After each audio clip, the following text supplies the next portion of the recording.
This is A View from the Bridge, official podcast of the Belfast Giants for kingdomofthegiants.com. Today's Tuesday, 12th of December, 2023. My name's Patrick Smith. We're live on YouTube, Facebook, Twitter. Also download us on Apple Podcasts, Spotify, and all your normal podcast providers.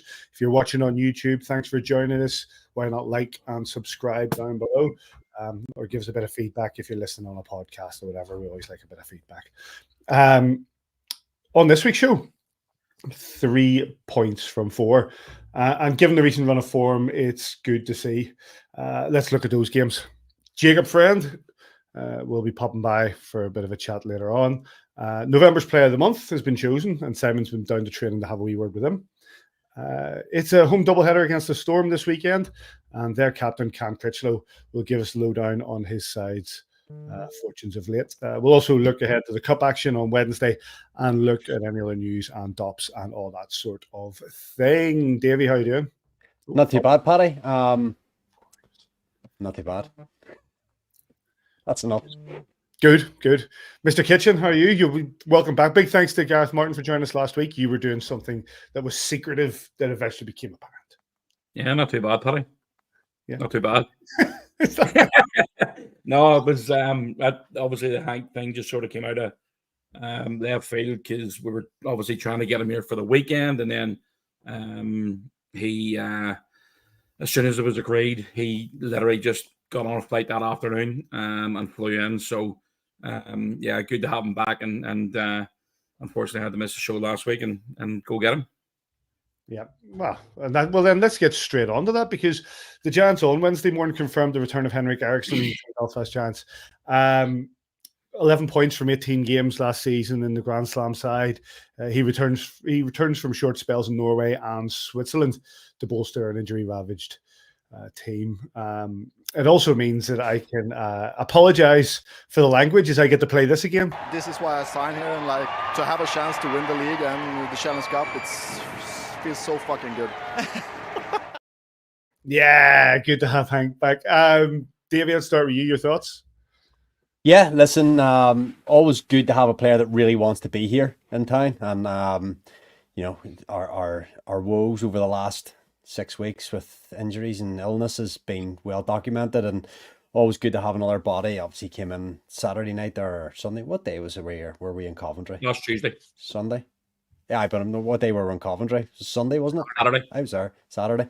See, lost track of days. 1+1 on Saturday, coming up with the game time goal, and with the 6-on-5 at the end there, big goal. Thought he played really well on the night, and it's good to have him back in and going straight away.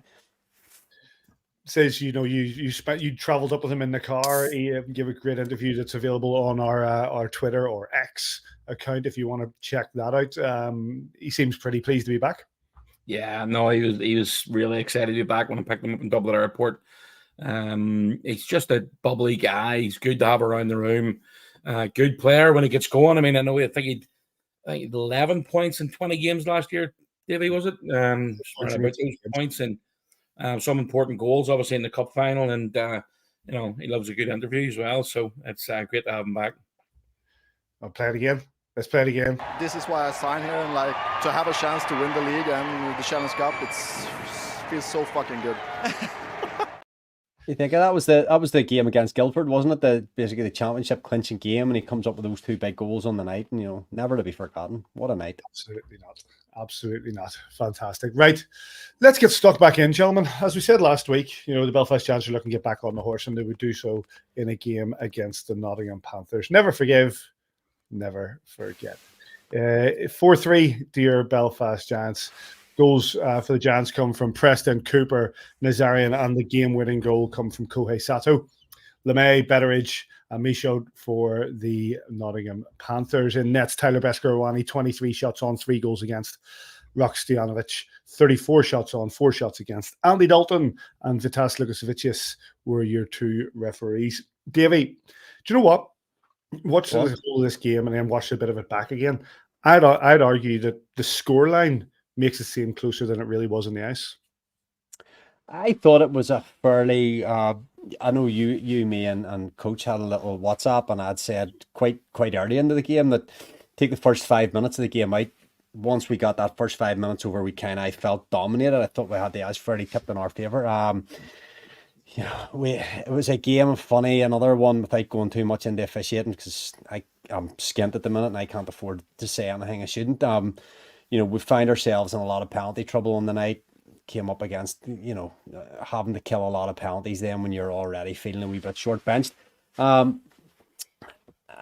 Listen, I thought it was a well-deserved win. Good to get a power play goal or two behind us, banging in and around the crease again, getting not greasy goals, but goals from in and around the blue paint was important again. This is a lovely goal here from Preston. That quick release that we've talked about all season. Simon talks about his shot all the time on the webcast. And, he gets into those sort of slots. His shot's away off the stick before the goalies are expecting it. And it's a hard shot from what Simon says. I think Besco's obviously said about it as well, says can come on that. But I just thought across the piece of the night, this one, thanks for cutting the goals this week, Paddy. Saved me doing it. But, you've obviously highlighted this section here, which is, for me, in this, you either take them both or you don't take any of them. For me, okay, Bobby throws a little cross check into the gloves here. He gets roughly manhandled straight after. For me, it's got to be both of them or none of them. I don't think from that incident, from what you can see there, that you can put one team on a penalty kill. I don't think that's a 2-minute penalty. It's either the both of them or none of them. But anyway, we came up, for me, just a little bit of inconsistency through this whole game. And obviously, you're highlighting it there on the highlights for us to talk about, so we'll talk about it. There's obviously that we have a couple of 5-on-3s from penalties that are called, and for me, it's this highlights package is taking forever here. But nothing really more to say, Paddy, than I thought we were fairly dominant in the game, and as you say, even if you look at the story of the game, if I throw up, sorry, I should have done that to start with. Apologies, people. Brand. Hit there. If you want to follow along with the stats, that's the tracking for the story of the game, and the XG and the sort of the story of the game goes along. Just has Belfast ever so slightly ahead the whole game. And I thought the only time that we gave them an in into the game was when we were having to kill those penalties, and for long sections of time we were sitting on our backside in the penalty box. Obviously came abusive official calls, too many men calls, just those little things that just you're looking at a wee bit of a rub on the night, and we never got them. Simon, a few things popped up from this game. Not least we can have a bit of officiating talk, because there were some odd calls. Nottingham come back into it. It's a great goal from Betteridge, but they level things up on the back of a 5-on-3 from an elbowing call on Davy Phillips that I thought was and a tripping call on Quinn Preston, which I also thought was. But everybody can have their disagreements on officiating, but it just seemed a bit, it didn't seem to justify what the Giants were doing on the ice. This is a very difficult one. Due to the position that I'm in with working for the club, and I always like to give my opinion. I'm not usually shy on that. I think Davey mentions it all the time. He's always goes along the lines of, he always looks at the officials and tries to be positive about it. But the whole league's got better. Make no mistake about that. The players have got better. The running the clubs have got better, in my opinion. It's, there's so many things getting better, and we just need there's a few other bits and pieces that I feel are sort of need worked on. And look, make no mistake about it, the referees have a difficult job. That it's absolute given. That's a situation with that. But they also need to respect the players and the coaches. It goes both ways, but a lot of the time they're not showing any respect for the players and coaches. I had a fan that said to me on Friday night after the game, some of the comments that they've heard, because they sit pretty close to and there's that elbow, by the way. I'll come back to that in a minute. They sit pretty close to the bench, and they can hear when you're down that level, when you're down that low, maybe not sitting right behind the glass, but when you're down that low, you can hear the players and the coaches and their opinions, and you can hear the referees shouting as well. And if you're going to dish it out, you've got to be able to take it. And that goes both ways, both for the players and the officials. I just feel that everybody needs to be feeling getting better. Obviously, we've seen a bit of an issue the week before. Toby Craig getting a bit of hassle.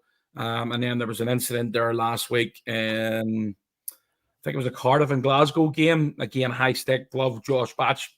I don't know. I had a look at it, but it's very difficult to see, in my opinion. And then, obviously, the issues with our own game at the weekend.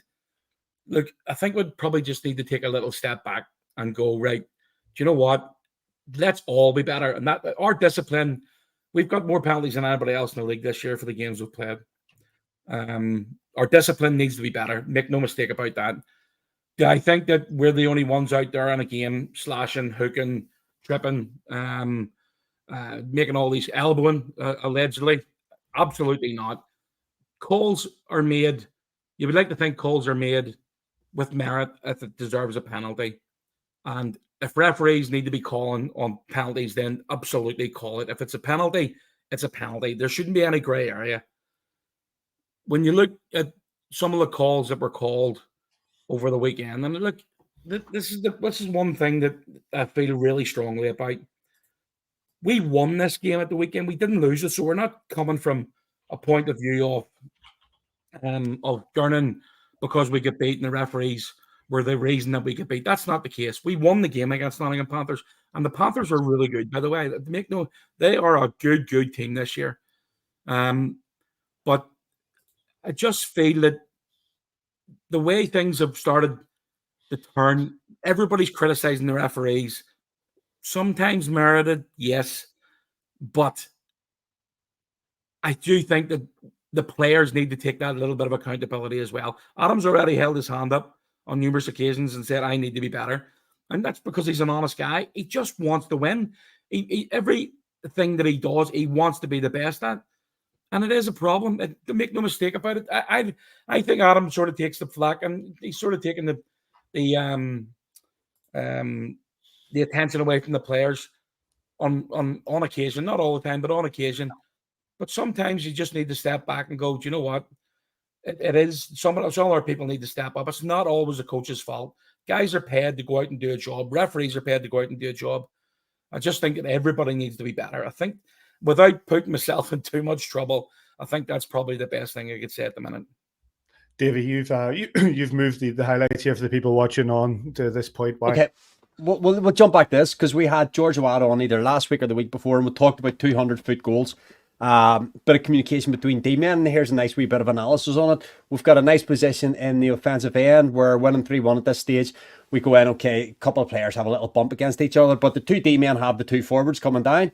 Nicely positioned. There's a little bit of a crossover.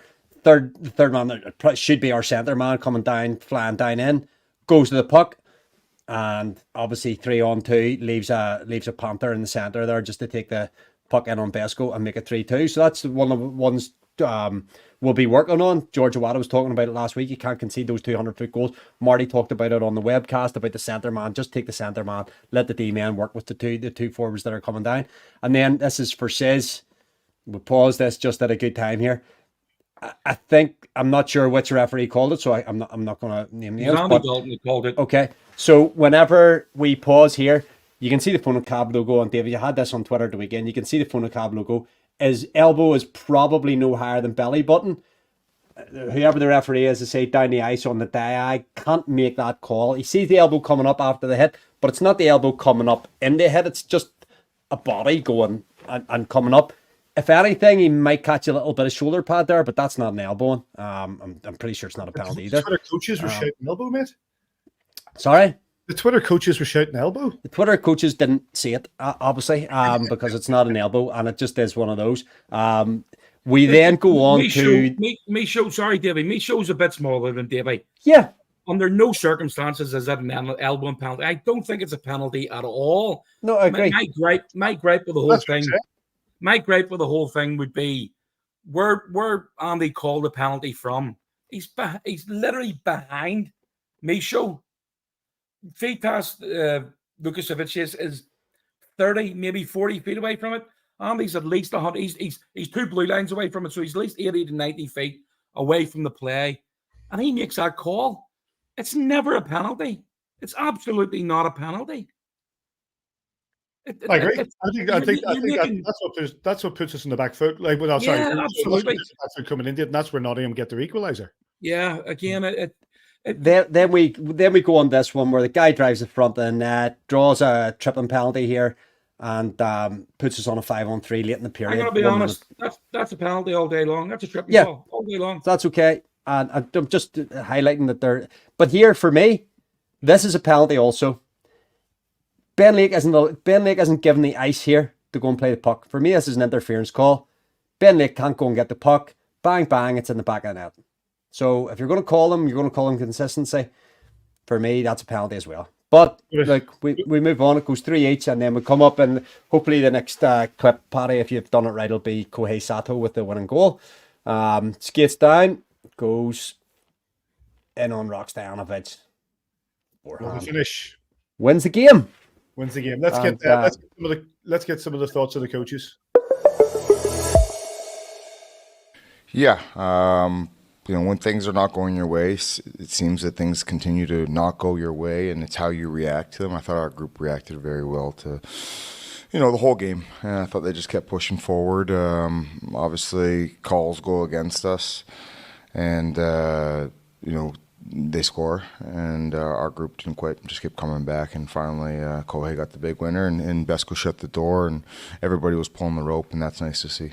Yeah, we try to compete. So we have, I guess, the start was not what I expect, like the first 5 minutes. Then we came back in the game step by step, and the same on second period. Like the start was not what we expect. So no, we have some positive stuff. Like, but we know the key points where we need to improve, and we'll work on it. Two things before we move on. Towards the end of that game, that raised an eyebrow or two. One, Nottingham messing about on an icing call to give their players rest, and there not being a delay of game call. And two, there being 7 men on the ice as Stojanovic goes back, despite the fact that they're already playing 6 up front. I'll go on the first one. Sis can go on the second one. There was 58 seconds between whistles. And if you get a 30-second timeout, that's 2 timeouts. There's 58 seconds from the refs blew the whistle for the icing to they dropped the puck. And it was clear what was happening. We took a delay game penalty for a face-off infraction on Saturday night, which for the amount of face-off infractions in this league, to take one it was so soft. To allow that to happen, 60 seconds more or less, 2 seconds off a minute between face-offs. And I've been doing a little bit of face-off analysis, which Simon will know about, over the last month, and the time taken in certain rinks between a whistle being blown and a puck being dropped. But 58 seconds, a minute between that whistle for the icing and the puck being dropped again is nothing short of a disgrace. And that's just all I've got to say on that. It can't happen. It can't be allowed to happen. But Simon, you can go on to 7 men on the ice. I'll just touch on the face-off for the too many. Sorry, the icing, the wasting time from Nottingham. Look, see if you can get away with it. You get away with it. Yeah, they get away with it. Teams out there who will do it. However, with the way the game was being called on Saturday night, there was no chance of that being called against us. None. It's just that, I agree, Davy. It's a penalty all day long. You've the whole point of trying to capitalize on it. We had them planted in their area for nearly 90 seconds at that point. It was a double change ozone shift we had. With 2 full changes in the ozone, we had them pinned. You win that icing call. You have to take that advantage, and they'd used their timeout. Being the point, they'd already used the timeout, because I think they pulled the timeout whenever the third goal went in. But they couldn't use the timeout on an icing call anyway. However, the bottom line is, of course, it's a penalty for delay of game, and there was no balls. There was no balls to call it. The second part of it with the 7-on-5, Taff is screaming. I could hear Taff screaming for more. I was sitting, and it was ignored. I mean, there was 7 guys on the ice, the goalie and 6 forwards, or 6 skaters for the Panthers, for at least 10 to 12 seconds, completely ignored. And there wasn't even a get-together of all 4 officials to discuss it. There was nothing. Look, all we're asking is the game to be called fairly. And right now, we feel that it's not. Sorry, hold on. I can't say we. I feel personally it's not being called fairly. Okay, let's move on, gents. The highlights from that game, of course, available from Belfast Giants TV on YouTube. Old Paddy, no opinion Smith. All of a sudden, I know. Stepping back from this one, Paddy. I need to do paracetamol. Paddy's giving me a sore. Paddy's giving me a sore head. He's talking that much tonight. I think if I actually, when I agree with you, gents, I just stay silent. I don't need to add anything to it. I think that both those calls were both ridiculous. The fact that they both got away with them. I think it can end up rolling over a little bit of frustration, and I think that played into our early game and even right through. We played a full period short-handed on Saturday night, and I think that's a rollover frustration from officiating Saturday or on Friday night. And let me tell you, from being quite close down there on Saturday night, it wasn't good. Simon's gone into disco here. What's happening? Sorry, I don't know what I'm doing. Jasmine what Simon and you liked. I will come on, and I'm going to come on to the Coventry game. Now. I want to race through the Coventry game before we bring him in. But but I agree. And the other side of it is, talking about the referees, is there's a level of criticism, and you're allowed to criticize refereeing. You're absolutely allowed to do it. I think you should be allowed to do it. You should, but there also needs to be a level where it has to be constructive, and you can't just get criticism, not abuse. And we've said this before. Be critical, but not abusive. And one of the things is because as I move on to the Coventry game, you'll see why I think that you also need to tread lightly. And you'll see why. I'll tell you why in just a second, because we're going to go on to this game against the Coventry Blaze that took place in the Sky Dome on Saturday night. Davy was there. It was an overtime win for the Coventry Blaze, who took it 3-2. I think one of the first wins they've had there in quite a while. Roth, Norwich were 2 goals in regular time for the Blaze. Preston and the returning Henrik Eriksson were the 2 goals in regular time for the Belfast Giants. It was Luciani who took the nets. Tyler Beskorowany, 25 shots on, 3 goals against. The other side, Taron Cozen, 29 shots on, 2 goals against. Your referees were James Irons and Dean Smith. So I'm pretty sure Dean Smith retired, but the fact that we're in a position now where who's going to be refereeing next week? Andy Kirkham. I tell you what, Dean was not the worst. David Cloutman. Let's bring the highlights up, and Davey, you were there. I will start with you. Discipline. Hey, listen, you can call it discipline. I think there was factors at play here right from the start of this game. Sis said at the start there about me being a ref's guy, and I always say they're part of the furniture and they're there to be respected, and no refs, no game and all. But I just felt on Saturday night this wasn't a well officiated game. I think we have our own part to play in that as well, where discipline maybe got away from us at times. Obviously, we've got there's a great outlet pass. I think that's a wee one off Besco's pads, and Hank I was reading react and has sent that pass up through to Quinn Preston. He's away to races there, pops it over Cozen's glove hand, gets us an early lead in the start of the second period. It'd been a pretty well matched up first period, but we came out there strong in the second period, and then we've got into penalty trouble again. They've scored 2, I think, with the extra man.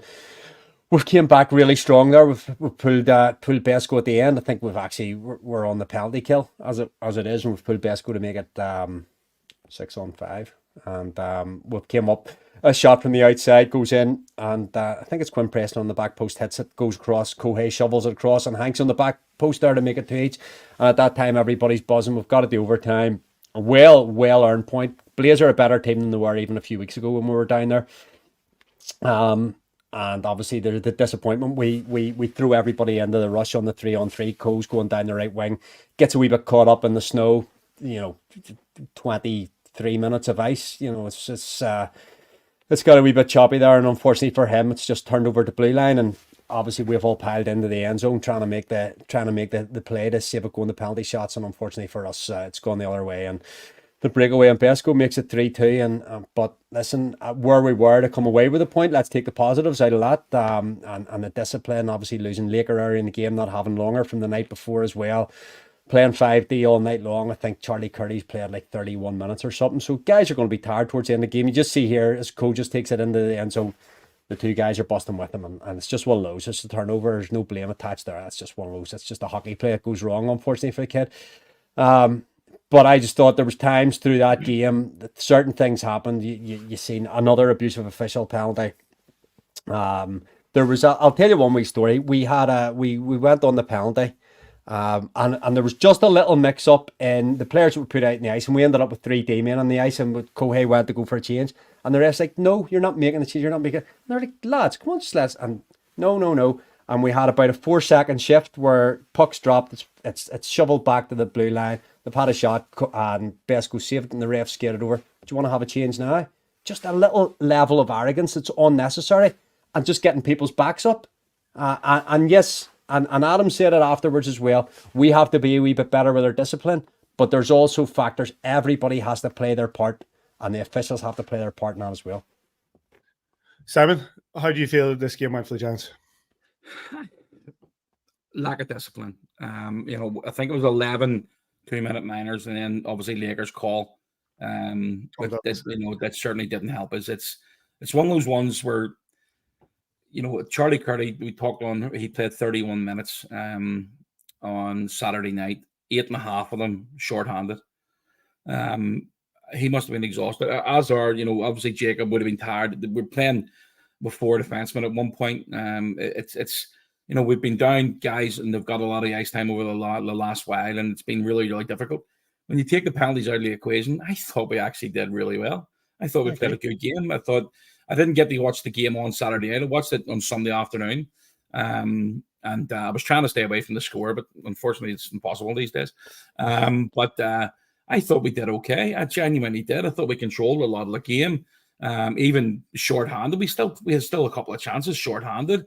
The Coventry I think it's 4 and 5 they've won. So they're on a bit of, they've had a tough start to the season. They're starting to ramp up a wee bit, and they're playing decent, and they've some really good players as well. But when you're taking 11 minors in any game in one situation, whether it's our fault or whether it's the officials making the calls, you're putting yourself in a really difficult situation. So, however, 3 points from the weekend after the month that we've had, I think the boys will be happy with it. They certainly would have preferred the 4th one. And I have to give a shout out to Arlene Dixon. She's been yakking away in the comments here for a couple of weeks now. I did say it a few weeks ago, but there's only, I think Arlene's probably about 10 or 11. And she every time she sees me, Kitcho, give me a shout out. And I've tried to give her a shout out. I think she probably had to go to bed the last time I gave her a shout out, and she didn't say it. So hi, Arlene. Hi, Arlene. Hello, Arlene. Let's have a quick look at the DOPS, because the it is a case of something we have to discuss. Ben Lake has been assessed a 2-game suspension for spearing that took place in this game against the Coventry Blaze. I've not seen anybody really says. I'll start with you. I've not seen anybody really disagree with this. I do. Oh, do you? I went back for the last 5 years on DOPS on Twitter, and he's done 10 years, and Davy has to go 5 better, doesn't he? No, I'm just telling you, you can add on another 5. I know, but I got bored. So the last 5 years, there's never been a 2-game suspension for spearing. When you look at that play develop, look at your man Stick. I can't remember his name. McNulty, isn't it? McNulty jabs at the back of Laker's leg. Do you know what? See if Laker's not on balance there. He goes down. I mean, he sort of loses a bit of balance. He goes down, and that could cause a serious incident, serious accident. Referees don't know if they've seen it or not. They're not going to call the initial one. They're going to call it retaliation. Laker knows he's got to be better there. In all fairness, it's a long, long season. McNulty's just a wee dick anyway, so it is what it is. Coming up on next week's show. David, I'll take your opinion on it as well. But you say, and I agree with you. There hasn't been a 2 for spearing, I think. But are we not in the sort of, not to put it lightly, but the sort of post Johnson era that after what Adam Johnson, that the tariffs for things like this are going to be higher? Why? Because they're going to crack down on the game a bit more. Why? Because the severity of it. Why? I just Why is a penalty? Why is a penalty different now than it was on the 20th of October? So, I agree. It shouldn't be, but we've seen it happen a few times now where sometimes. Right. Well, then let the league come out and say that because let the league come out and let every player know that the game's changed.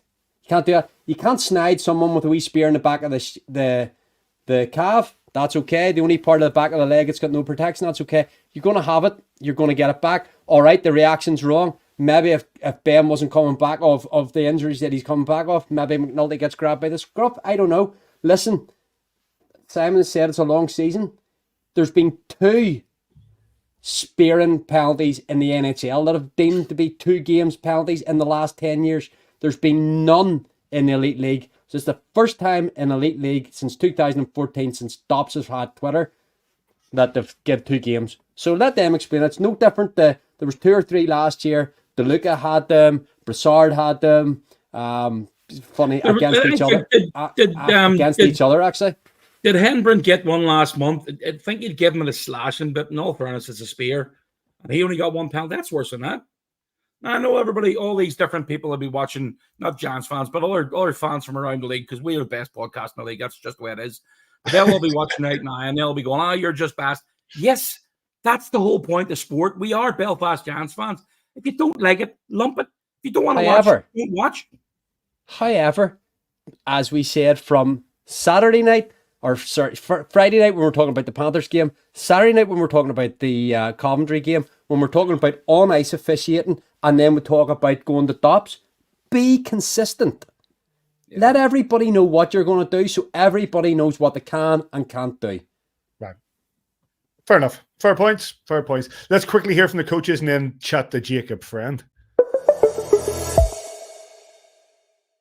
It did. It certainly did in terms of goals, but percentage-wise, maybe not. There was a lot of disrupted power plays too, penalties in between and stuff like that. It was a stressful night, I think, for the players, emotion-wise, the refs, things like that. And but listen, I what I said to the group was, 4 or 5 weeks ago, we probably would have went and found a way to lose that hockey game, right? And I thought we did a great job in the third period.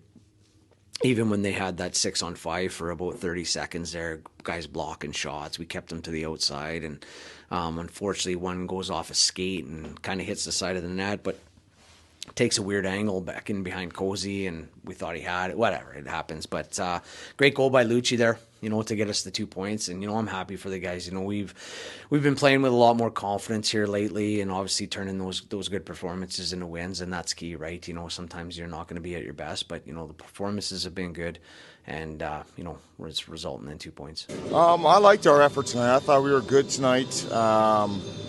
Obviously, shocking discipline, including myself.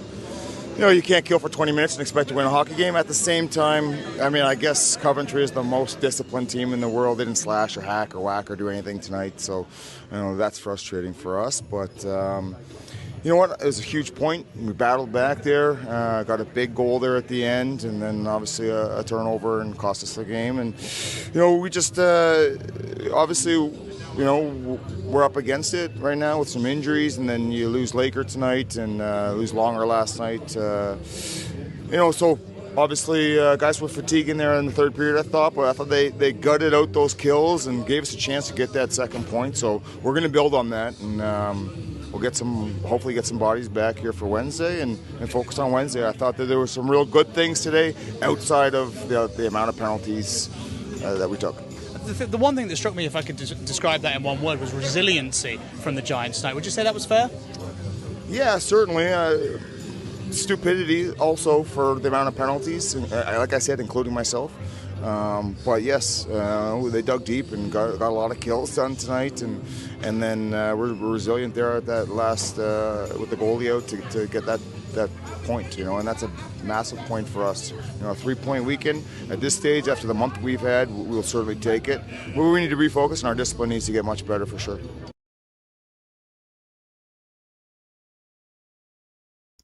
Those watching on can see the lads in the background working very hard. Excuse me. Well, better quickly give a shout out to Kelly. Kelly's been in bed since Sunday morning. He isn't well. Get well soon, Kelly. His ears must be sore after you talk them right often.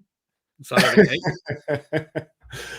The highlights of that game are available from our good friends at Blaze TV. You get those on YouTube. Right, let's crack on with our first guest of the evening, Belfast Giants D-man, who came he had a bit of experience in the AHL, ECHL. I will say he played for the Owen Sound Attack, and that is not the reason I'm wearing my Peterborough Pete's hat. That's just a pure coincidence. Please welcome to A View from the Bridge, Jacob Friend. How are you doing, mate? What's going on, guys? Oh, is that a stitches of the eyebrows of you? Yeah, that was from the Coventry game, actually. Yeah, you went off for a short while. Is it okay? Yeah, no, it's fine. Ironically, I was sitting on the bench when I got high stick. So talk about penalties. We didn't get one for that one. Give us your reflection on the weekend. Obviously, a bit of a bad run of form coming into the weekend, but to take 3 from the 4 points, you must be happy enough. Yeah, I mean, it's been said a couple times in the past few minutes over the past month that we've had 3 points in a weekend. It's kind of nice for us, but obviously we definitely would have preferred the 4. I thought the Nottingham game, we played a relatively good game. That's obviously a good team, so it's going to be a bit more of a back and forth. Obviously, I've been in for a few minutes now. I heard you guys reflecting on the refs. I think that there maybe could have been a better game from the refs, but it is what it is, and you got to play the game that way that it is. And we stuck through it, and we put our best foot forward when all was said and done, and we got the win in that game. And then we move on to Coventry. I thought that we felt we deserved that game against Nottingham, so we were coming in feeling pretty good in that Coventry game. We got the first goal, and to be honest, I thought it was going to kind of be smooth sailing from there, but obviously the penalty trouble is not going to help for us, especially short-bodied. And then I was out for 10 minutes of a period. You got 4D, one of them being Cam Pound in I think it's his second professional game or something. So, I mean, it wasn't easy for our team killing for that much. I thought I was proud of ourselves for getting that 1 point, I really thought we were going to get it done in overtime, but it's just the way it is. Hockey plays happen, but I mean, I was proud of us to get that 1 point with everything that happened in the game. We obviously shot ourselves in the foot in that game trying to take to that too many penalties. Jacob, bit of a shake-up in lines in the last couple of weeks. You've been going with Charlie most of the season there. A bit of a shake-up. Are you enjoying it with your new D-man partner? Yeah, you know what? I mean, we're all very capable defensemen on the team, and Davy's an extremely experienced defenseman, so I've been learning some tips and some tricks from him. Obviously, with the 5D, we play much playing with anyone in Coventry, but in practice, we've been doing a lot with Davy, and I'm enjoying it. Playing with Curdy was great, and if I get a chance again, it's awesome. But like I said, we got very capable defensemen in that room, and Davy's a great player to play with. He on the ice, we all know what he brings. Off the ice, you don't sit that far away from him. What's he like in the room? Davy's awesome. He's one of the characters in the room that keeps it light when we need it. But like I said, he's got a lot of experience. So when he's talking, you're usually listening, especially because if it's going to be funny, it's going to be really funny. But if it's serious, it's going to mean a lot too. So, I mean, he's great. He's awesome to have in the room. Obviously, you've just touched on, the boys have been down a lot of injuries this year so far. A couple of newcomers have come in. We're starting to get a few boys back. The dressing room's probably not big enough right now. You need a few extra seats. But what's the vibe been around the last few days? Obviously, looking forward to the Challenge Cup quarterfinal first leg tomorrow night. Mm-hmm. You know what? It's exciting. I mean, some guys are getting close, and practices have been a lot different just with all the bodies, and guys haven't been used to it, but it's nice. So it's exciting getting some of those guys back. They're close. You could tell that they're close. They're excited to come back, and Wednesday is going to be awesome. It's my first crack at a game where every single goal matters, not just one game at a time. So it's going to be cool. The aggregate score is something I've never been a part of, so I'm excited for that. I think we've got kind of a little chip on our shoulder from losing last week. So we're hoping that we can get it done, but obviously we just got to make sure that we're playing our best game and staying out of the penalty box.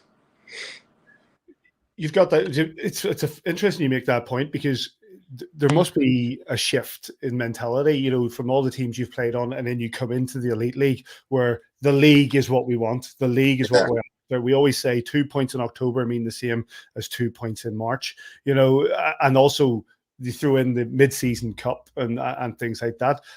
How are you finding this sort of transition to a different style? Yeah, it's very interesting, you know, like, it's funny because in the North American style league, you say the same thing. You say 2 points are just as important as the first game of the year, but you forget about it. You don't really think about it at the end of the year when you finish second and you're in playoffs, and it doesn't really matter. You're still in playoffs, or you're 2 points back of first when you could have been a first, but you're like, whatever, we're still in playoffs. But it's not like that, which I personally enjoy, because I want to win every single game. And I've always said that finishing first when you're just in when you have playoffs is just as important as if you're just getting in playoffs. But the adjustment for me is different, because it's almost a little bit of anxiety as to making sure you win every single game, where obviously you're not going to do that. But the adjustment is not, I guess, over concerning yourself, but not under concerning yourself, because obviously every single point, like you said, is very, very important. What did you think of Tottenham Hotspur Stadium? You know what? I've been to Just a couple. to clarify that you and some of the lads went to the game between Spurs and Newcastle at the weekend. Yeah, we did. It was awesome. I've been to a couple NFL games. I've been to some MLS games, MLB games, NHL games. I think that was the coolest atmosphere I've been a part of. I mean, the stadium itself is obviously immaculate, and we were sitting right close to the Newcastle fans, and just listening to the two groups of fans go back and forth at each other all night was hilarious. A good game for you to be at, considering the way that it went. Yeah, no, it was great. Are you now with Says? Are you now a big Spurs fan? I gave myself a 2-hour pass, because I've attributed myself to be a West Ham supporter.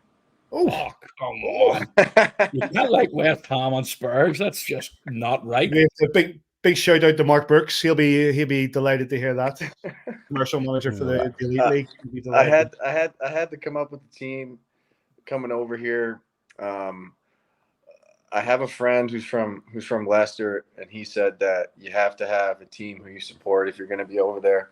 I didn't want to jump on a bandwagon team of someone who's always in the top of the league, simply because I didn't want to be that guy. Spurs is perfect.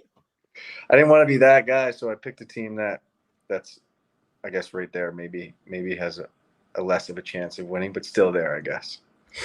But yeah, that Tottenham Stadium is something else. I've watched a couple of NFL games there, and when because the actual NFL pitch is below the football pitch, but the atmosphere at the NFL games that they've held there has been phenomenal. But yeah, really fantastic stadium. So do they move the grass to? Yeah, the whole pitch goes underneath the. Do you know the big stand, the one continuous stand at one end? Yeah, the pitch just breaks up and rolls underneath that stand. Oh my! Yeah, it's incredible. And you can see it, like you can see the dugout. It's like 6-8 feet below. Above the NFL pitch. Quite if you go on YouTube, you can watch the video of it speeded up. Obviously, getting it over. It's unbelievable. Wow, that's interesting. Two things before we let you go. First of all, obviously the game tomorrow, and then we have Manchester Storm at the weekend. What are your thoughts? So game tomorrow is going to be, like I said, it's going to be cool. It's like I said, it's my first crack at the aggregate score. It's a playoff game, which is new to me too. In the middle of the season, having playoffs is definitely something I've never experienced before, but I'm excited. Like I said, we got a little bit of a chip on our shoulder. We definitely want to win after losing in that exact building. I think it's good for us, to go right back there. after a loss in that same building, to put another good effort in and hopefully come out with the right score. And then obviously you have back-to-back against Manchester at home. I could be wrong here. I don't think we've had 2 games in a row at home yet. I could be wrong. Nope. So that's obviously very exciting for us, because no travel on a weekend. That obviously takes a lot of you getting up and going to the airport or getting on the ferry. And jumping right back into league play after a playoff game is also going to be a little bit of adjustment for me. But I think if we could just take it one game at a time, we worry about tomorrow. We put our best effort in. Hopefully we get the result we want. And then we go back, do the same thing. Just put our best foot forward. The first game at Manchester. And the best thing about this sport is, even if you put your best effort in and you don't get to win, you get to do it the next day. And it's at home. So we just got to make sure we take it one step at a time. We're obviously in a little bit of a slump, but we've been feeling that we've been putting some good efforts in, and as long as we just continue to do that, things are bound to go our way. One last thing before we let you go is actually I'm going to introduce the next guest on the bridge and bring him in alongside you, because I believe you might know each other. Please welcome, with the games against the Manchester Storm this weekend, please welcome to a view from the bridge, the captain of the Manchester Storm, Cam Critchlow. What's going on, Chris? Hey, fellas. How you doing? Hey, Brender. Turn your phone 90 degrees, Cam, if you would. 90 degrees. And that should... There we go. So how do you two know each other? So actually, Cam Critchlow was my first professional hockey roommate. We played in Jacksonville together.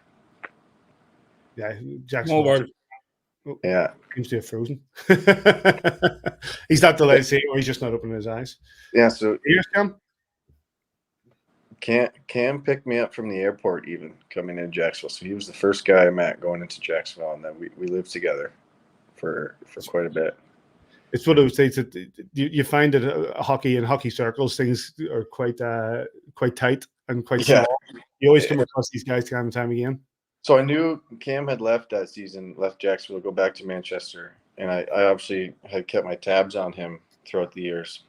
And then the first game this year, playing Manchester, going on the ice, I saw Cam and I saw 4 other guys on the team that I knew that I didn't even know were there. But like you said, the hockey world is obviously small, so there's quite a bit of familiarity around the league, and Manchester happens to have 5 guys on the team that I know. Unfortunately, Cam seems to have dropped out, and hopefully he'll come back in a few minutes. But listen, Jacob, we really appreciate your time. Thanks for joining us, and good luck. Good luck on Wednesday night, and good luck. Oh no, hold on. Wait a minute. There he is. Got him back. Cam, what's your memories of Jacob? Oh, Jacob is super nice guy, good teammate, honest player, tough as nails. Not someone you want to play against. So looking forward to seeing him again on the ice this weekend. Yeah, you said you picked him up. You picked him up from the airport.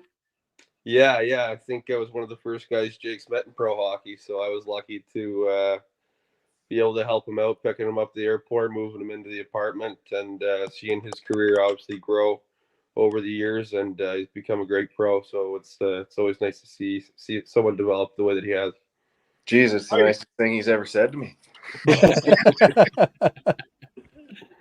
No, I'm kidding. He was great. Like he said, he was great.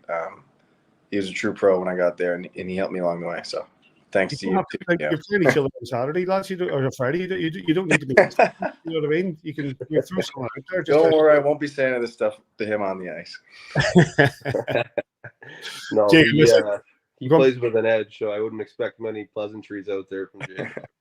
And even writes out high sticks on the bench. You know what I mean? That's the game he plays. Yeah. Jacob, listen, we'll let you go. We really appreciate your time, and good luck this weekend. Thanks, guys. See you later. Cheers, Jake. Big thanks to Jacob Fred for joining us. Cam, thank you for joining us. Big win against the Five Flyers at the weekend. Gives your take on how the Manchester Storm are getting on at the moment. Yeah, I think Saturday was a big win for us. We hadn't really been playing the way that we had liked here for about 2.5, 3-week stretch, so that was a big win. I thought we played pretty desperate. That's what we needed, and it was a good team effort. Everyone on the team had a really strong game. Winiger was strong in that again, so it was just a good, complete performance. I think anytime you play Fife, Shane Owen is a strong goaltender, and they have a good team. They're skilled, they're fast, they create offense. So I thought we came in, played well, executed the game plan we wanted to do, and luckily we got the result we were looking for. I know this will be real cliche, easy to say in hockey. Everybody's searching for consistency. And it would be fair to say that Manchester Storm have just been a little up and down. You've played well stretches, you've tanked in sections, and then you've came back again. Is it just a daily struggle, just trying to find that consistency? Yeah, Davey, I think that's pretty accurate. We've been good in stretches and bad in stretches so far. So yeah, consistency is definitely something you want to find early in the season and continue to do so throughout the year. But I think we just kind of had a dip, and hopefully we can get trending the right direction again. But we've had a little bit of changed up the lineup quite a bit. Every game seems to be a bit different. Looking for something that clicks between lines, deep pairings, whatever it may be. But I think if we can just keep playing the system well, the way we want to keep going, we've shown early in the year, we've pretty much beaten everybody we've played so far, and you just got to keep going and make sure you come to play every game and not have any dips in the season. I don't know how long you were in the green room. I know we can see you down below there. We were talking about Davy Phillips. He obviously had a great career in the British game, played in North America as well. Davy went out to Australia, must be about 2010, 2011, something like that. I noticed in your career you also went, same team, Adelaide, and that was your first jump from North America straight to Australia. How did that come about? Yeah, Davey did. He was in Adelaide, and him and I have spoken about it before, but I was just finishing up my college career and was kind of itching to, just do a little bit of traveling, play some more hockey, get some more experiences in. And I had a couple of buddies that were playing in Australia, and I was able to get an opportunity to go. So I thought I'd go down there and play a little bit and get to travel before making my turning pro. So I think I went from college to that summer playing in Australia, then going to the East Coast League from there. So it was a lot of hockey in a span of 2 years, but it was certainly a lot of fun. Cam, you've already faced the Giants twice this year, 1-1. Both teams have got a victory, both in Manchester. You've had success in Belfast over the last couple of years as well. Obviously, the two games at the start of December last year sort of turned our season around, and we lost both of them. We went on a pretty solid run after that. But how did you? Obviously, you'd be passing that on to a lot of within the Elite League. There's a lot of new teammates every year. What messages are you passing on to your current teammates to come into Belfast this weekend? Well, I think anytime you come to Belfast for Manchester, it's always exciting first and foremost. You come into a building with a lot of energy, playing against one of the top teams in the Elite League, obviously, and just go out there and enjoy it. I mean, it's a beautiful arena. It's fun to play in, beautiful city. We hop on the plane and fly over, so it's a bit of a different travel day for us. But, you go there and you got to be ready to play a strong, solid team. Nothing's going to be given to you when you play the Giants. So, you got to go out there, play hard, play strong, and, be ready to compete every shift. So I think anytime we go over there, you're in for a strong game. So you're going to have to come and play with energy, play with passion, and also, play as a group. So I think, we've seen Belfast twice already, like you said, but it's a little different playing on the road, and it's never easy to win on the road in this league, no matter where you are. So I think, you got to be prepared, come in focused, and ready to play with some jump. You've talked about, you went through a stage there playing in Australia and then the ECHL, played a lot of hockey. Your season was extended last year with playing for Team GB for the first time. How was that experience for you? It was great. I really, really enjoyed it. They got a really good group of guys, good staff. That's why I kind of chuckled when you brought up Davy's name. We got to meet Davy for the first time there. He's quite the character.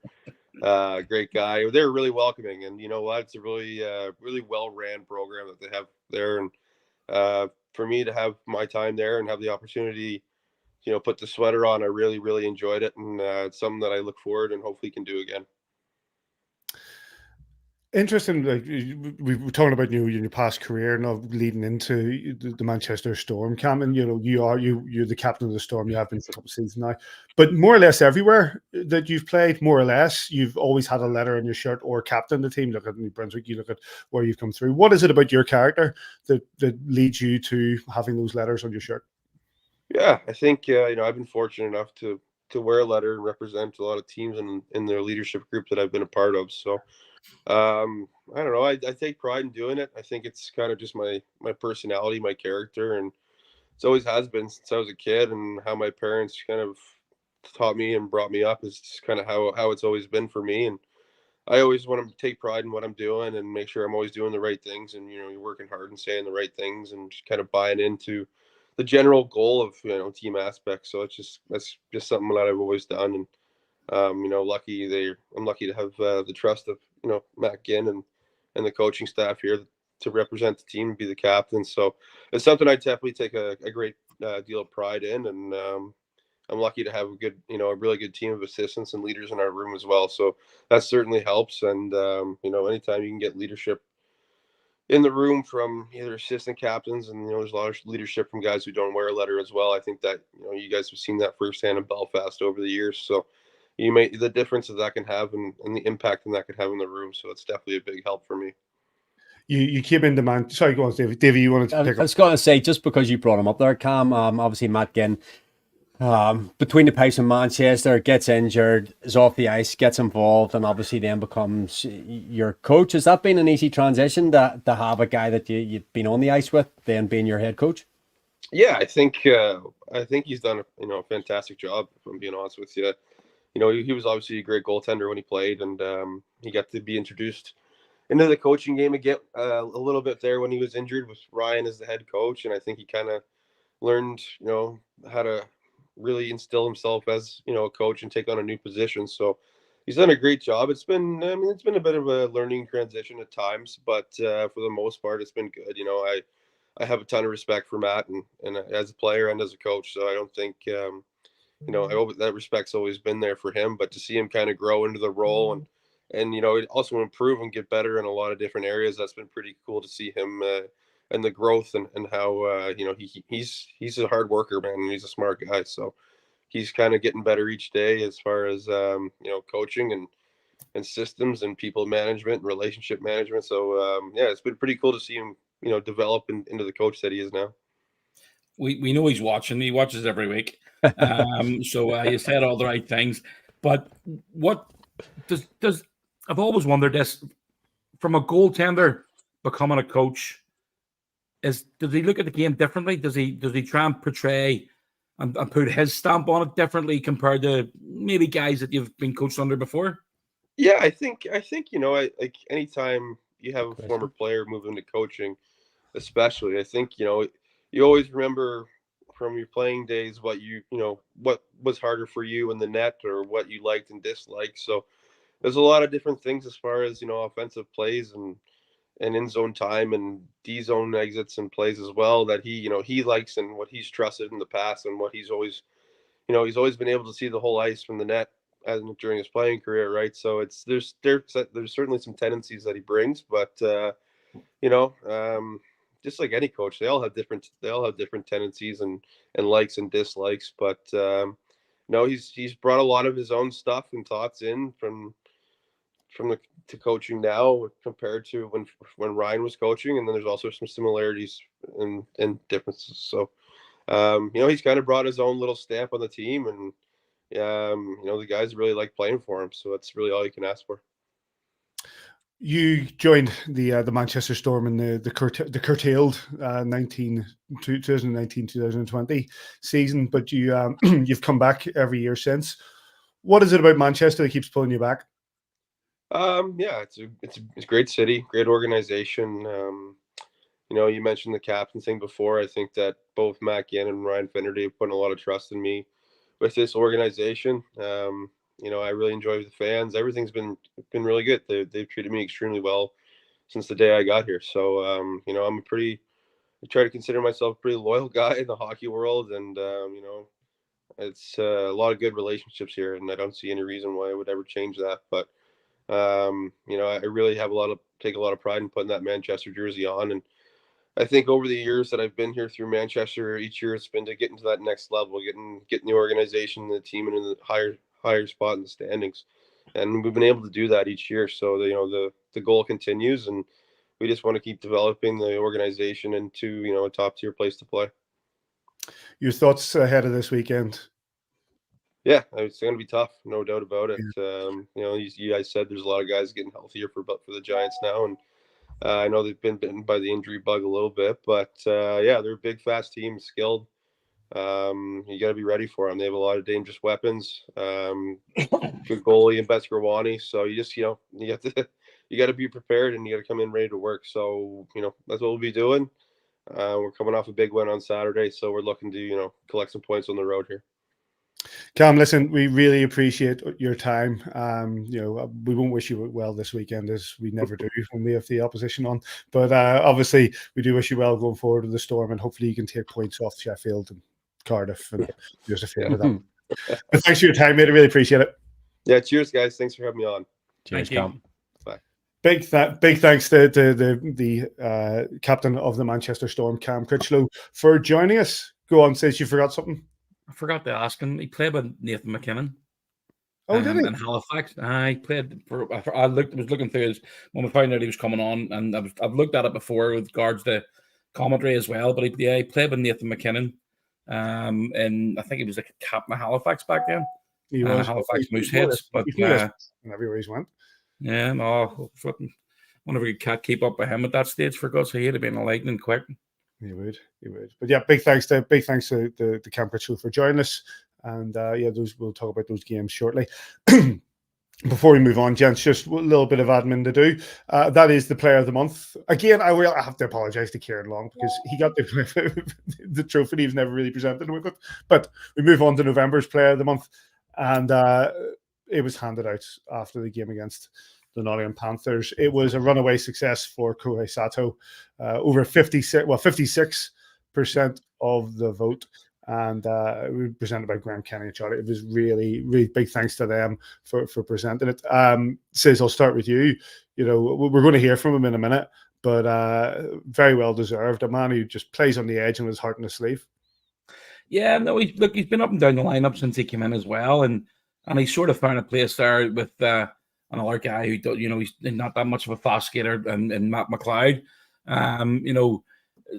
We've talked about this over the years. Speed kills, and he's had speed in abundance this season, and as he has for the last few years, and it's put players on the back foot. It puts them on their heels. And when he gets going, he's very, very difficult to stop. And it's not just he scored quite a few important goals over the last month, but he gets stuck in. He's not the biggest guy in the room, but not afraid to get stuck in, not afraid to go to the dirty areas. He showed that on Saturday night with that goal, cutting off the right wing and cutting right to the middle and slotting it past Stojanovic. So, yeah, I thought it was a fair comment, and I thought it was a fair decision from the fans to vote him for Player of the Month last month.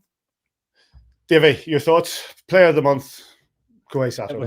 It certainly was a difficult month, and I think if anything came out of that month as a positive, I think Kohei turned a bit of a corner in terms of started to really, get into the game. He talked during the week to Simon. I don't know whether we're playing the interview or not, or whether it's just going up on Twitter. But he talks about being puck first, him and McLeod getting puck first, Daniel Tedesco on that line, allowing them that little bit of freedom to go, and he's being like sort of third man into it. Scored a fantastic, never a bad game-winning goal to score against the Nottingham Panthers. And what I disliked, but liked, obviously disliked that we got beaten Saturday night away to Coventry, but he took that so hard. It means a lot to him, and he took it hard that he was the guy that was carrying the puck that ultimately got turned over, and it add up at him, and hopefully he's just put that to bed. He's threw a puck in the bin and get on with it. It's 3-on-3 overtime. It's slightly less of a lottery than penalty shots, but it is, you're trying to make plays and on every shift, and unfortunately that one's turned over. Look at the positives from the weekend. You score the game-winning goal against your hero on Saturday night. You get your Player of the Month for November. Well deserved. Thanks for the guys for presenting it there, by the way. But I like the guy's game. He's got speed. And as Simon has already said, it's one of the hardest things you can ever do. And as a D-man, and Simon will tell you that more, it's one of the hardest things you can defend against. Speed, you can't train speed. You've either got it or you don't. And we're fortunate to have like McLeod and co that can get the Jets going. Marty obviously loves them on the webcast when he's talking about them. He's always talking about them getting their Jets on, and it's we're lucky to have them. Well done. Yeah, and like you say, big thanks to Graham and to Charlie. It was great. It was the 3rd anniversary of Graham's heart transplant, and it was obviously transplant. What was it? It's transplant discussion game as well that night as well. So yeah, big thanks to those guys for presenting the View from the Bridge Player of the Month to Kohei Sato, and a big thanks to Phonacab as always for sponsoring the award. As we've just mentioned, Mr. Kitchen had a chance to speak with Kohei Sato, and he went down the train, but not just Kohei, he also got to chat to Oliver Cooper, and let's hear those now. Oliver Cooper after practice on Monday. It's Monday. OC, you've been out for a while with the injury. You've started to ramp up your rehab. You've been on the ice for the last few days. How are you feeling? Feeling better and better every day. I mean, we got a great staff here that's helping get me back to game shape, and every day's a push and hoping to get better every day. It's not easy watching, is it? It's tough. Yeah, it's tough. It's felt like a long time, but there's light at the end of the tunnel, and I'm looking forward to getting back. Jacob Friend, you can go on, Jake. How's it going? We need him back. And when you're out that length of time, and obviously you're watching a lot of hockey, and you still get the opportunity to be around the boys, which has probably kept your spirits up, because in North America, with the way that teams work out a lot of the time, they're on the road or whatever it may be, and you just don't see your teammates as much. Yeah, no, it's been great. I mean, got to see the boys pretty much every day unless they're on the road, so everybody's been great, making me feel like I'm still part of this team even when I'm not out there battling with them. So yeah, it's just goes to show what a great group of guys we have in this dressing room. Hopefully not too far away before you see you back on the ice again and on a game night. Yeah, I'm looking forward to it. Thank you. Top man, thanks Jose.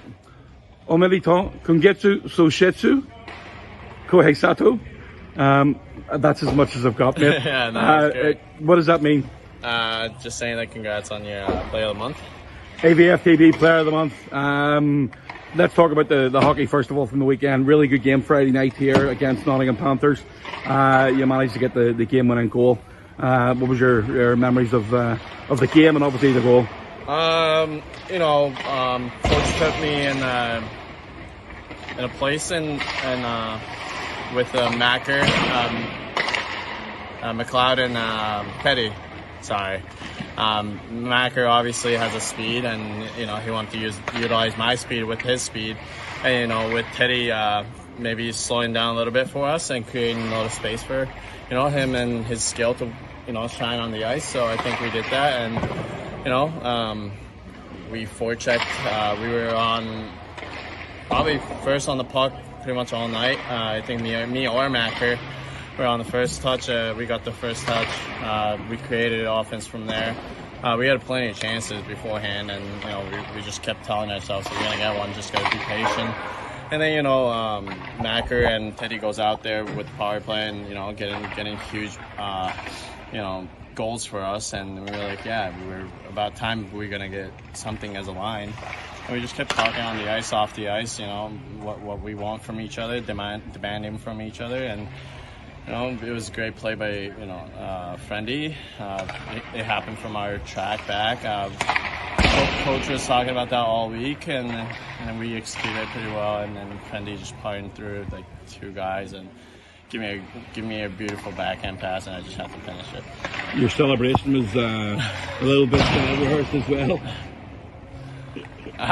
Yeah, honestly, I blacked out right after I scored. I haven't scored a big goal like that since, pretty much last year. So, just kind of went through it with my emotions, and, that was that. And wish I could have done a little bit better maybe. But, obviously coming in on the Coventry on Sunday, 2-1 down. I thought we played really well, but 2-1 down, getting that late goal, and unfortunately just losing out in OT. Yeah, it was a tough game. Just can't win if we're in the box till half of the time and half of the game, 1/3 of the game, whatever what it was. But yeah, we just gotta keep it together. I honestly thought we played a great game as well. Coach came in first 2 periods, it's best we've seen in a long time. The structure-wise, D-zone, everyone's doing what they're supposed to do. Everyone's pulling the rope. So I think he was satisfied with it.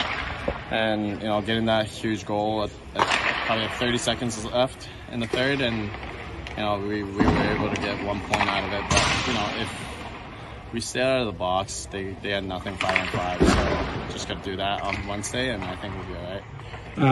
Player of the month for November, voted for by the fans. You must be pretty pleased with that as well. Yeah. You scored some big goals last night. Yeah. I mean, Kiefer gave me an opportunity to, have more ice time. Midst of missing guys and short-handed bench, and I thought I took that opportunity, and then, I couldn't have done it without my teammates and, my line mates, and obviously thanks for voting for me and fans, and, I really appreciate it, and just gotta keep it going for December when everyone comes back, and, I think we got a really good depth in our lineup, so I think once we get everyone back, I think we're just gonna be rolling. Top man, thank you very much indeed, sir. Big thanks to Oliver Cooper and Koei Sato. Good to see Ollie back in the back in training and hopefully not that far away. Just briefly before we move on, gents, is and I think this is unfair, Simon, but we have a comment there from Ironheart saying Japanese sounds brutal in a Northern Ireland accent. I think he's right. Actually, in fairness, it was David sent me. What's that? You've been learning it. You've been learning it too, or just. Because Davey wasn't there, he sort of asked me to step in for him, but I'll leave it to Davey because his Japanese is better than mine. How's that Duolingo going for you, Davey? Saving it. You're saving it for the next time he's on. Absolutely. Yeah. Right.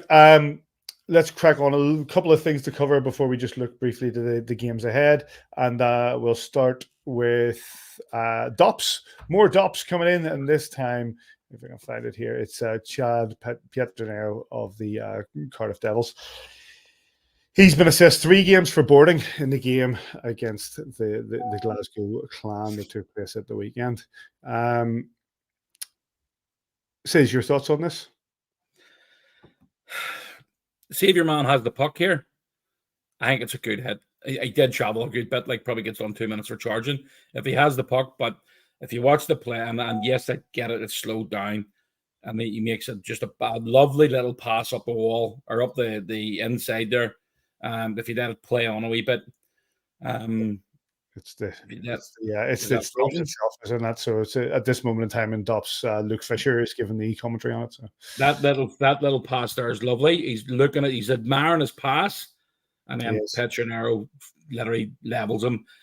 Again, if he has the puck, it's probably 2 minute boarding call, or 2 minute charging call. At full speed, it looks absolutely brutal. What did he get for? Is it 3 games he got for it? 3 games. But it's look, that's Petronero's role. He's out there to run bodies and hit hard, and it's at full speed it looks bad. But again, if he's got the puck, I don't see it as bad. Short on ice time of late, Pietronero, and didn't really get a run out in the Continental Cup, which of course the final coming back to Cardiff. Davey, your thoughts on it?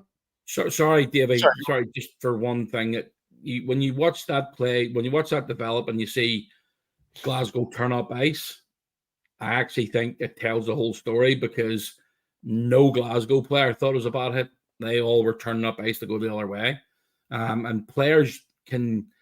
I don't want to say police the game themselves because the game's changing.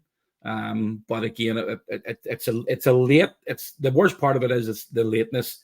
But I don't know who it was. Is it Callan? Nate Callan, I think. If he needs to be smarter. He's too busy admiring. He looks over his shoulder and he's too busy admiring the pass. And not paying any attention to Petronero at all. So you've got to know who's out there with you. You've got to pay attention. Ben Davies makes a bit of a balls of the play there, in fairness. But Petronero just steps in. He's not, he's gliding. He's not really, He shot the puck. I think it's a good hit. Davey, your thoughts? I think he's came from too far to make that hit there, Simon. I don't think the player's there to be hit, but I also understand why he's made the hit, but he's elevated up through it and everything. It's not a clever hit. He's been banned. He just have to live with it. At full speed, it looks horrific. Slowed down, it doesn't look clever. 3 games for Chad Piettinero. I don't think he's served any of those yet because that was the second game, wasn't it? The Cardiff game. Anyway, let's crack on. I'll play some of the goals of the week while I give you some of the news from around the Elite League. Quarterfinal of the Cup is underway with Guildford, Cardiff, and Sheffield all taking leads back for the second leg, back home for the second leg. Belfast and Coventry, of course, battle their first leg out on Wednesday night. In the league, entertainment in Dundee as Mark Lefebvre is ejected from the game as his side lose to Cardiff, breaking a stick over the bench boards and a few words to say to the officials, which seems to be the way of the week. Flames took 2 points in overtime in Sheffield on Saturday night, while across the Pennines, as we just spoke with Cam Critchlow, Storm shut out the Flyers 4-0. On Sunday, north of Hadrian's Wall, Cardiff rounded off a 4-point weekend with a win against the fist-bumping Clan. And Sheffield were in Kirkcaldy for a 4-3 win over Fife. All the games were rounded out with a 3-1 win for Coventry over the Panthers, who take no points from the weekend at all. What a shame. The league table, as it looks, let's see, we're currently, let's share this one. Sheffield Steelers are top of the league, 25 points from 15 games. Cardiff, 23 points from 16. Glasgow are in third position, 16 games played, 19 points. Coventry and Manchester behind on 17, which we are on 17. I think we are 17 games played, 17 points, 50 goals for, 50 goals against, which is a bit of symmetry for you. Statistical symmetry. You like a bit of that, Davey, yeah? Dundee, 7th, 17 points from 17 also. Guildford are 8th. And then Nottingham and Fife round off the league table. Davey, your thoughts on that? Still, it's just that I think that, I know it's cliche, we say it all the time, Paddy. We'll talk about it in the 1st of January. There's a lot of games here. I think I said with 12 games in 23 days, first 2 are down. So we've, what's that, 10 games in whatever, 18 days or something now. Any surprises there?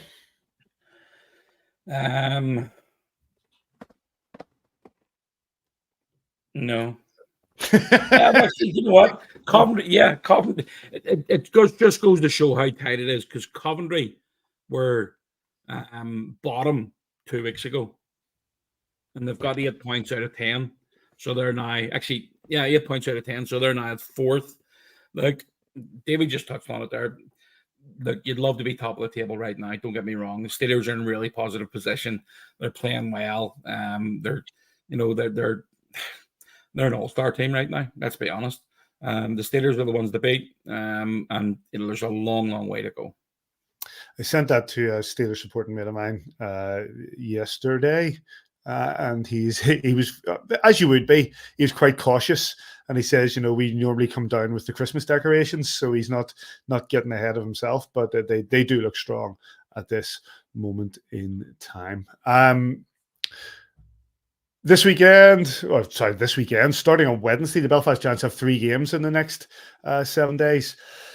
Blaze away on Wednesday night in the first round the first leg of the quarterfinal of the Challenge Cup. Wednesday at 7:30 at the Sky Dome, and if you're not down to that, you can get it on Blaze TV. And then we come back, as we were just talking with Cam Critchlow there, of the Manchester Storm for 2 games at the SSE Arena against the Storm. And as you said, Simon, in that interview, the very same games at the very same time last season sort of changed our season around, because we lost both of them to the Manchester Storm. Both games are at the SSE Arena Saturday at 7 p.m. and Friday at 7 p.m. and Saturday at 7 p.m. Get yourself down to the SSE for those. And if not, Mr. Kitchen will of course take you through. No Marty on Friday, because I heard he says he's look after the children. But that's right. I need to get somebody else. I'll sort that tomorrow. I forgot all about that. Your thoughts? I think this is the start of us starting to ramp up the Christmas season. 3 games in the next 7 days, and then it just keeps going from there. There's a lot of hockey to be played. I mean, we're away tomorrow night. Back 15, 16 at home, 20 at home, 22 at home, 23 on the road, 26 on the road, 28, 30 at home, 31 on the road. So there's a lot of hockey to be played. Thankfully, as I say, we're hopefully there's a few bodies coming back, and we'll wait and see what the lineup is tomorrow night. But hopefully we're not far off getting full strength, and Adam will be able to pick from all the players available instead of picking who's fit and who's ready to go. Which, let's be honest, has been a tough go for the last few weeks. We talked about Ben Lake. We talked about Kieran Long a couple of weeks ago, and the fact that he was doing so well with OC in the lineup. And we've just seen OC there in the interviews that you did at training. How close is OC? Do you think is he coming along well? I'm not a physio, mate. Wouldn't want to speculate, but he's getting closer. Good. I think Davy is, as these weeks and months come in, as players start to get in the lineup, as the schedule gets heavier, it just becomes more and more crucial that we get these bodies back in. Yeah, it would be a nice problem for Adam to have the opposite problem where he's having to pick players to leave out, and that comes with its own, players then put pressure on each other that they have to be on top of their game every night, and that brings competition, which is healthy in my opinion. So, the sooner we get everybody fit and fighting for ice time, the better. A bit of news in from Gareth Martin, who's watching under 20s GB. Apparently they lost in overtime to Lithuania. I think they won last night, didn't they? They won last night. I can't remember who they were playing. They won last night. Day off tomorrow. Kel Beatty scored last, and Mac both scored last night. So good to see. And look, I wish them best of luck the rest of the week, obviously. I'm sure you do. The games this week for the Belfast Giants: away to the Blaze Wednesday 7:30 p.m. and then those 2 home games Friday at 7 and Saturday at 7 p.m. both of them at the SSE Arena, or get them on Giants TV. Any other business? Simon, before you go, we're gonna have to do this again. Hi, Arlene. We already didn't see her shout out. She didn't see probably it. Did. So. She's winding me up. Hi, Arlene. Arlene Dixon claims she didn't hear her shout out. Well, Arlene, big shout out. Any other business, boys? Not from me. Yeah, you've got a wee screenshot there, which if you can put that up there, Paddy, give us a bit of a hand. There's a lot happening this weekend at the SSE Arena. Friday night, the Cash for Kids starts Friday night and Saturday night. That's a list of stuff that would be preferred if you possibly can. They're talking about between 7 and 12 years of age. I know there's a photograph online from the Cash for Kids, and they're really struggling from around 7 years to 12 years of age, both boys and girls. And if you can help out in any way, shape, or form, please do. It's we're very lucky that we have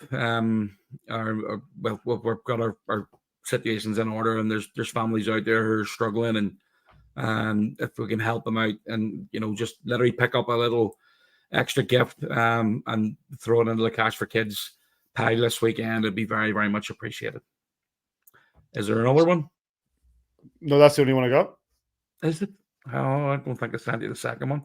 Give me a wee second here because I'm going to get shouted at. But the other side of things is we've got the Teddy Toss on Saturday's game.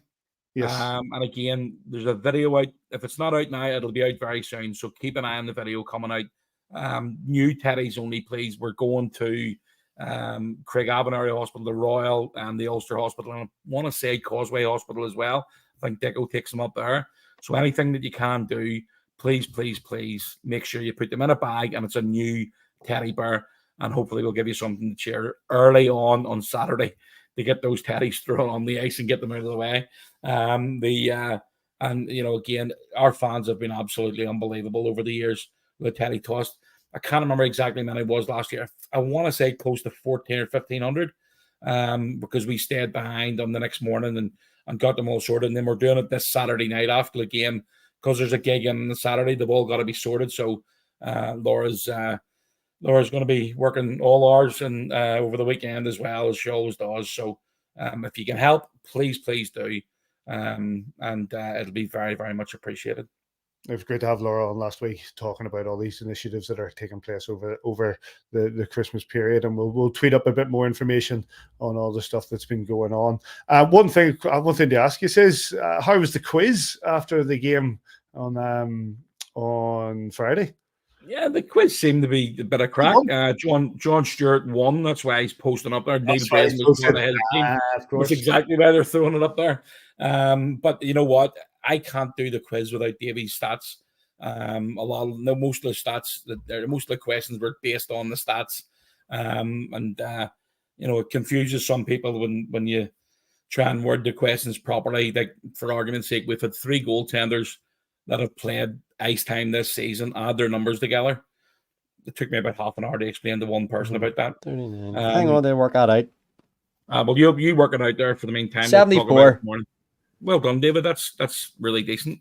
That's the right answer as well. But that's how hard some of the questions were. But it was good crack. This weekend we're doing a wee bit. Again, Friday night there's going to be another game and another couple of good prizes up for grabs as well. So keep your eyes on the Giants socials over the next 24, 48 hours. I'm gonna have a bit of crack with that as well. So there's a lot of chat in the there's a lot of gloating going on in the live. I chat. think there's a mobile phone involved as well. I would say there's probably 1 or 2 mobile phones working overtime there. There's a few people sneaking off to the toilet and coming back with a question instead of, we were basically answering the question and putting them out there straight away and then answering off that and handed like we used to do in school. You were hand your paper to the next table and let them answer the questions for you. So. Here's a question there, says. Here's a question. Give me 1 second. Davey, probably talk about something else. Sometimes when I go to the toilet, I come back with all sorts of ideas. You know what I mean? Maybe people go to the toilet and just think of what. Right, okay, here you go. All right, here's a couple for you. So question number 1, last weekend. So we played our first game of the season in Luco in the CHL. Who scored the first goal of the season?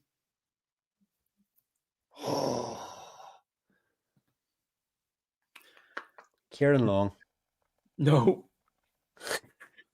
These are your stats, Davey. Daniel. No. So we lost 6-1, didn't we? We could beat 3-1. No, we could beat 3-1. Oh, it was 6 the next day, wasn't it? Yeah, we get 6-0 the next day. But 3-1, we could beat in Luco. It was his first goal for the club. Oh, that's right. Because I watched it. I watched it in the pub. What was that? You want me to go to question number 2 and come back to that? Was it Quinn Preston? No. Right, question 2. Go on. The answer scored. Is Greg Prince is right. Yes. Prince scored. Yeah. Question number 2. Mads Gendron joined the Giants from which team in Norway? Don't know any teams in Norway. Herring Blue Foxes. Are they even from Norway? Denmark. They're Denmark.